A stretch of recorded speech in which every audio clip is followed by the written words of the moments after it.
Let's do the gaming and tech. And remember, E3 is going on right now, so gaming and tech is easily our largest section of the day. All of that being said, I have a few follow-ups to touch on that some of them come from E3, not all of them. The first one being Cyberpunk 2077. This one does not officially come from the E3 goings-on right now. Cyberpunk is returning to the PlayStation Store on June 21st.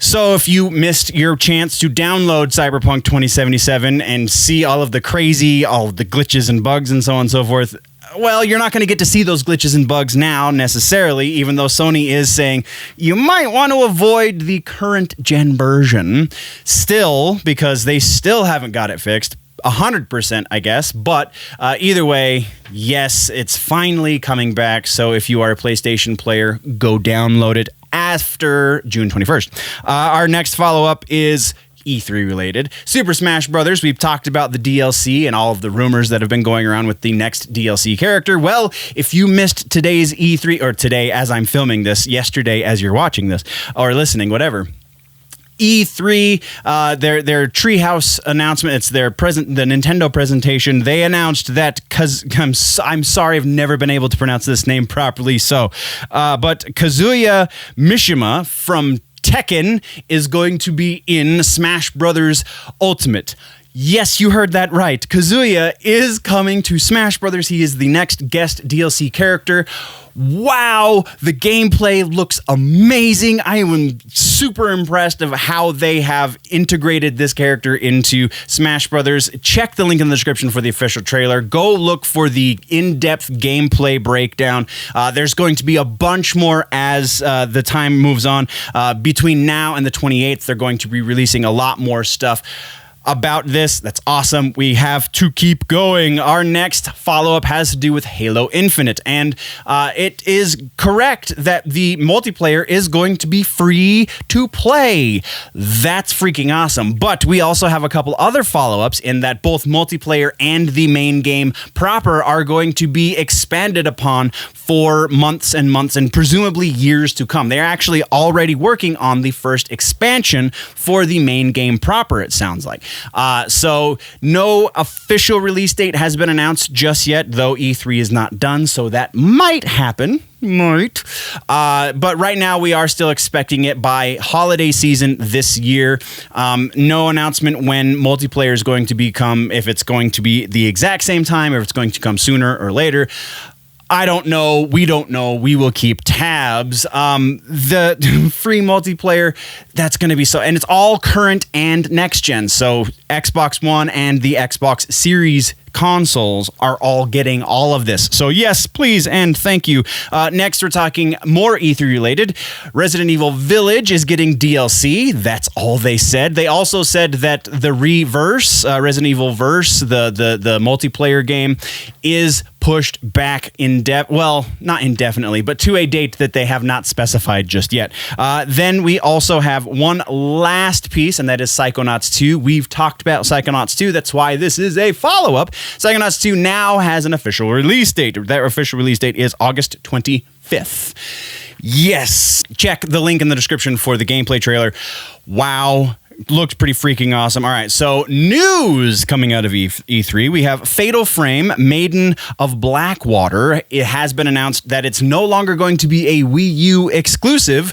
Thank the lords above. All of you survival horror game fans will be super happy about this because Fatal Frame is a great franchise.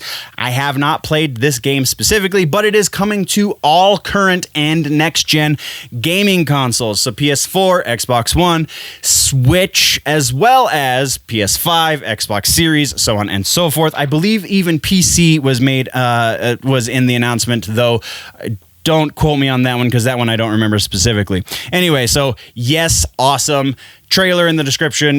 Next, we're talking about... Actually, not a trailer. It's just a link to the announcement. Anyway, next, we're talking about probably the biggest announcement, the biggest new game announcement coming out of E3 as far as I'm concerned so far, and that is Metroid freaking Dread.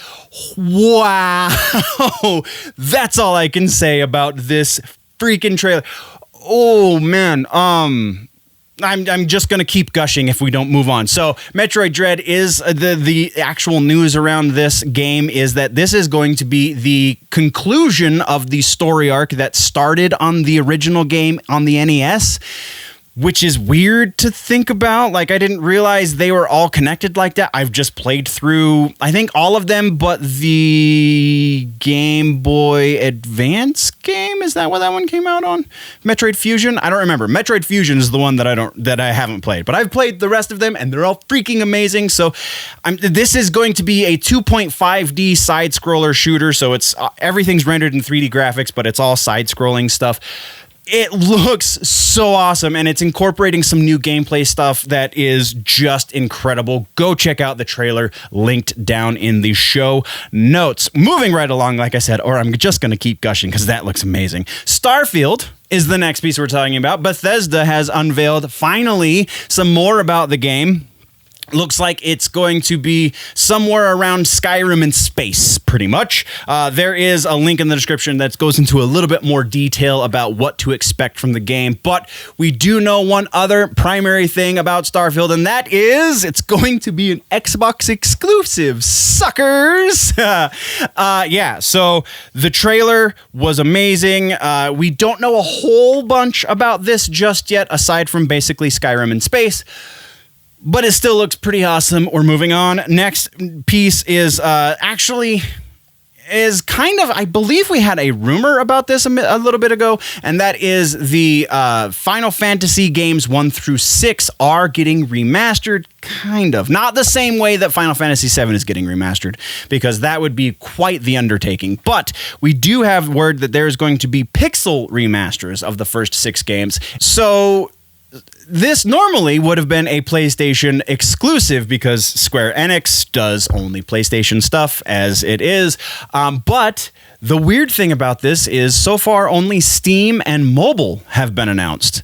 Presumably, eventually it will find its way onto the PlayStation 5, potentially the PlayStation 4, but I wouldn't put money on 4. Definitely 5 down the road at some point, assuming it does good enough numbers. But that has yet to be announced. So very strange situation. We're moving on. Our next piece of our last piece of new news, because everything else is going to be just awesome new game trailers. So new news is Outer Worlds 2 has been announced. Again, thank you, Xbox and everybody, BioWare Studios. I love those guys. Yeah, I'm pretty sure that's who that was. Obsidian. There we go. Sorry, brain fart. Obsidian has announced that Outer Worlds 2 is coming. That's all they've announced. If you watch the trailer that I have linked in the show notes, you will understand why I'm giggling at that announcement. But yeah, it's great. We're moving on. So now, new game trailers of note from the last 2 days of E3. We have Avatar Frontiers of Pandora. Interesting. We have Guardians of the Galaxy. This is a new game from Square Enix that will not be tied to the movie franchise. So the likenesses are not going to be of the actors. They are original. It's an original story, and it's an original design for each of the characters. So keep that in mind. We do have a new DLC for Marvel's Avengers. It's the Wakanda Forever expansion. Looks pretty awesome. Dragon Ball Z's I'm sorry again with the foreign names. I'm terrible with them. Kakarot and A New Power Awakens. That also looks amazing. If you're a Dragon Ball Z player or fan at all, then that definitely is where you're going to be migrating.